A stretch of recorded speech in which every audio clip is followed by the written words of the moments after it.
देख रहे हैं कोटा 24 न्यूज चैनल। नमस्कार, मैं हूं टीना गोयल और आप सबका स्वागत है कोटा 24 न्यूज चैनल में। आज मेरे साथ है कोटा के विधायक संदीप शर्मा जी। हम उनसे बात करेंगे मनरेगा को लेकर। संसद में लगातार विपक्ष इस मामले को लेकर विरोध कर रहा है। इस बात में हम मनरेगा के बारे में संदीप शर्मा जी से जानेंगे कि क्या होने वाला है, इससे श्रमिकों को कितना फायदा होगा और इस पर विपक्ष विरोध क्यों कर रहा है और क्यों जरूरत पड़ी महात्मा गांधी के नाम को बदलकर जी राम जी रखने की। जी बताइए सर। नमस्कार। देखिए, आज हम विकसित राष्ट्र की ओर बढ़ रहे हैं और निश्चित रूप से जो वंचित अभावग्रस्त लोग हैं, जो स्ट्रीट वेंडर्स हैं, जो शहरी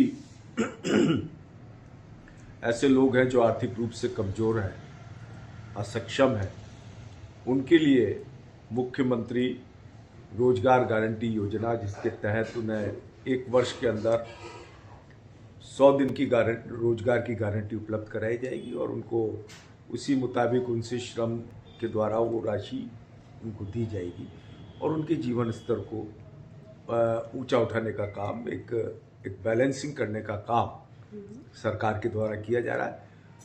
पहले से इंदिरा गांधी शहरी रोजगार गारंटी योजना चलती रही है और नरेगा के द्वारा भी जो कृषि, जो हमारे ग्रामीण क्षेत्र के लोग हैं, उनको भी ऐसी योजना के माध्यम से लाभान्वित किया गया, जिससे उनको उनके परिश्रम का उनको पारिश्रमिक मिल सके। निश्चित रूप से योजना कोई सी भी हो, नाम कोई भी हो, उसके पीछे सरकारों का भाव यही रहता है कि हम हमारे अभावग्रस्त, वंचित और उन लोगों को जो कहीं ना कहीं आर्थिक रूप से पिछड़े हुए हैं, उनके जीवन में भी कहीं संतुलन लाने का प्रयास सरकारों का रहता है। नाम तो कुछ भी हो सकता है, चाहे उसका मनरेगा बोल दो, नरेगा बोल दो, मुख्यमंत्री शहरी रोजगार गारंटी योजना बोल दो, लेकिन उसका जो भावार्थ है वो यही है कि उन लोगों को पहचान कर, वो कितने, उनका सर्वे कराकर कि उनकी कितनी आवश्यकता है और कितना उनका किस प्रकार से उनका जीवन अभावों से ग्रस्त है, और उनको इस प्रकार से लाभ देना, उनको श्रम भी करवाना, जिससे उनको ये नहीं लगे कि उनको सिर्फ कुछ दिया जा रहा है, बल्कि उनकी मेहनत के बदले में उनको उनका पारिश्रमिक प्रदान करके सरकार उनके जीवन को ऊंचा उठाने का प्रयास करती है। जहाँ तक हमारी जानकारी में आया था कि मनरेगा को लेकर घोटाला भी हुआ था, तो इस ओर सरकार का क्या कदम है? देखिए, भारतीय जनता पार्टी में एक आइडियोलॉजी थी है।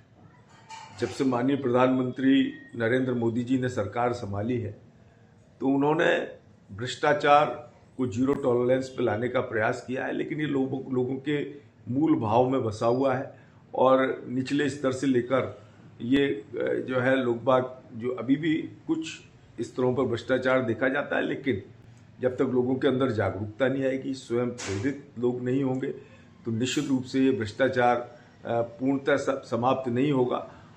और आज बड़ी आवश्यकता भी है, क्योंकि जिस प्रकार से जो बड़े स्कैंडल हुआ करते थे और जो बड़े घोटाले हुआ करते थे, उनमें एक तरीके से लगाम लगी है, लेकिन अभी भी कई स्तरों पर लोग अपनी सुविधा अनुसार रिश्वत भी देते हैं और व्यक्ति रिश्वत भी लेता है। ऐसे कई प्रकरण अखबारों में भी पढ़ते हैं और रोजाना कोई ना कोई जो इनकी एजेंसीज के माध्यम से ये पकड़ाई में भी आते हैं, परंतु ये इसका स्वतः उन्मूलन मैं समझता हूँ धीरे धीरे माननीय प्रधानमंत्री नरेंद्र मोदी जी और हमारे भजन लाल जी शर्मा ने भी यह प्रयास किया है कि इस प्रकार की जीरो टॉलरेंस राज्य की स्थिति हो, कि जहां पूरा राज्य भ्रष्टाचार से मुक्त होकर और एक अच्छे सकारात्मक रूप में काम हो। और ये जो आप बता रहे हो, तो निश्चित रूप से ऐसे कई डिपार्टमेंट हैं जो आज भी हम देखते हैं, वहाँ इस प्रकार की स्थिति सामने आती है। सर, मनरेगा श्रमिकों को क्या बेनिफिट होगा इससे?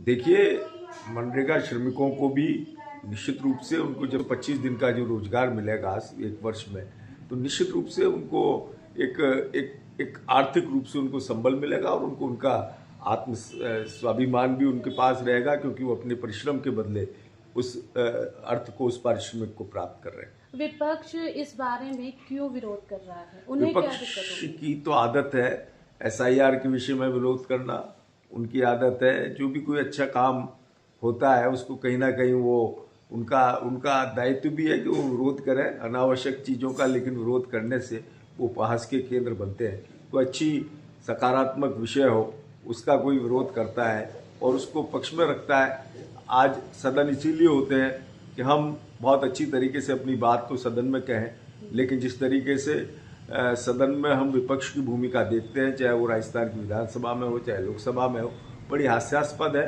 और मैं समझता हूँ कि आम पत्रकार भी और आम जनता भी इस बात को समझती है कि ये सिर्फ जो चीज़ की जा रही है ये मात्र एक ड्रामा या नाटक इसको कह सकते हैं कि ड्रामा और नाटक जो करने की उनका स्वभाव है वो, इसके अलावा आप कुछ नहीं कर सकते, क्योंकि आम जन से उन्होंने भरोसा खो दिया। बीजेपी का काम ही नाम बदलने का है, ऐसा क्यों कहा उन्होंने?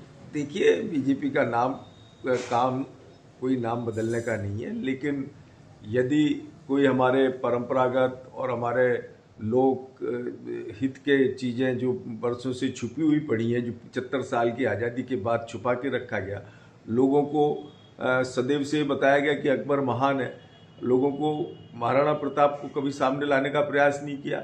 लोगों ने हमारे जो शूरवीर थे उनको छुपाकर उस इतिहास में रखा, और जो मुगल कालीन सभ्यता को लेकर, मुगल साम्राज्य को लेकर बड़े जोर खरोश से, तो ऐसी चीज़ों को अगर नाम बदला जाता है, परिवर्तित किया जाता है, हमारे देश में जो हमारे देश की संस्कृति है, जो हमारे देश का इतिहास है, उसको लोगों के सामने लाना नाम बदलना नहीं होता। लोगों को जो सत्यता है उसको लोग स्वीकार भी करते हैं और उसका भान भी करते हैं और लोगों को अच्छा भी लगता है। तो आप अभी सुन रहे थे दक्षिण विधायक संदीप शर्मा जी को। सरकार का जो मोटिव है वह है विकसित भारत बनाना। मनरेगा का नाम जी राम जी करने के पीछे सरकार की सिर्फ एक ही मंशा है कि विकसित भारत को पूरी तरह से बनाया जाए। ये हमने जाना पक्ष की बात, अब हम जानेंगे विपक्ष को। तो देखते रहिए कोटा 24 न्यूज से टीना गोयल की ये खास रिपोर्ट।